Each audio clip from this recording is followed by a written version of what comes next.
Hi everyone, welcome back to Shai's recipes. எல்லாரும் எப்படி இருக்கீங்க ஃப்ரெண்ட்ஸ்? இன்றைக்கி நம்ம சேனலில் ரொம்ப சிம்பிளான அதே நேரத்தில் எம்மியான ஒரு ரெசிபி பர்ஃபெக்ட் முட்டை தோசை. அதை எப்படி செய்யலாம் அப்படின்னு பார்க்கலாம். ஃபஸ்ட்டு ஒரு முட்டையை ஒரு ஃபோக் எடுத்து ஒரு பவுலில் ஊற்றிட்டு இதை நல்லா அடித்து வச்சுக்கலாம். ஒரு 10 செகண்டுக்கு இந்த மாதிரி நல்லா அடித்து வச்சுக்கோங்க. அடுத்ததாக ஒரு தோசை தவாவில் சூடானதுக்கு அப்புறமா நம்ம உப்பு போட்டு கரைச்சி வச்சுருக்க மாவை சேர்த்துடலாம். இதுக்குன்னு தனியாக மாவு அரைக்க வேண்டாம். நம்ம இட்லி தோசைக்கு செய்கிற மாவே நம்ம இதுக்கு யூஸ் பண்ணிக்கலாம்.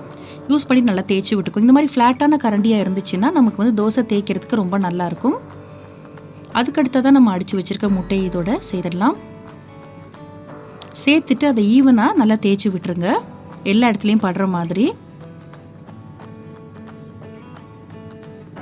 ரொம்ப ஒரு சிம்பிளான ரெசிபி, சாப்பிட்றதுக்கு ரொம்ப நல்ல டெலிஷியஸாக இருக்கும். அதுக்கு அடுத்ததாக பொடியாக கட் பண்ணி வச்சுருக்க வெங்காயம் கொஞ்சமாக தூவி விட்டுடலாம். அதுக்கப்புறமா பொடியாக கட் பண்ண கொத்தமல்லி தழை அதையும் நல்லா தூவி விட்டுக்கோங்க. இதை லைட்டாக ப்ரெஸ் பண்ணி விட்டுக்கோங்க. மாவு பச்சையாக இருக்கும்போது ப்ரெஸ் பண்ணிங்கன்னா நல்லா பிடிச்சிக்கும் அந்த வெங்காயம் மல்லித்தலை எல்லாமே. அடுத்ததாக இதுக்கு கொஞ்சமாக எண்ணெய் அப்படி இல்லைன்னா நெய் கூட நம்ம சேர்த்துக்கலாம். சேர்த்துட்டு ஒரு பிஞ்ச் அளவுக்கு மிளகுத்தூள் சேர்த்துக்கலாம். முட்டையில் ப்ரோட்டீன் ஜாஸ்தியாக இருக்குது அப்படின்னு எல்லாருக்குமே தெரியும். இதில் விட்டமின் டி கூட இருக்குது. அதை நம்ம பல்லுக்கும் எலும்புக்கும் கூட இது தெம்பு தரக்கூடியது, வலிமை தரக்கூடியது. உங்களுக்கு எந்த அளவுக்கு பெப்பர் ஃப்ளேவர் பிடிக்குமோ அந்தளவுக்கு நம்ம சேர்த்துக்கலாம்.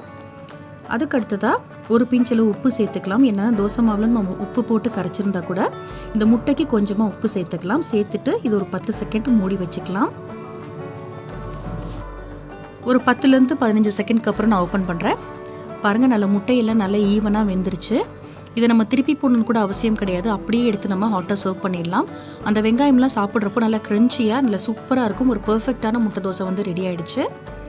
நீங்களும் இதே மாதிரி ட்ரை பண்ணி பார்த்துட்டு உங்கள் குழந்தைங்களுக்கும் கொடுங்க. ரொம்ப நல்லாயிருக்கும். ரொம்பவும் ஹெல்த்தியான அதே நேரத்தில் பர்ஃபெக்டான டேஸ்ட்டான ஒரு முட்டை தோசை எப்படி செய்யலாம் அப்படின்றத பார்த்தோம். நீங்களும் இதே மாதிரி செஞ்சு பாருங்கள். செஞ்சு பார்த்துட்டு உங்களோட ஃபீட்பேக் மறக்காமல் சொல்லுங்கள். உங்களுக்கு இந்த ரெசிபி பிடிச்சிருந்துச்சுன்னா லைக் பண்ணி ஷேர் பண்ணுங்கள். இந்த மாதிரி இன்ட்ரெஸ்டிங்கான ரெசிபீஸ்க்கு நம்ம சேனலை சப்ஸ்கிரைப் பண்ணுங்கள். எப்போவுமே ஹாப்பியாக இருங்க. Take care. தேங்க்யூ.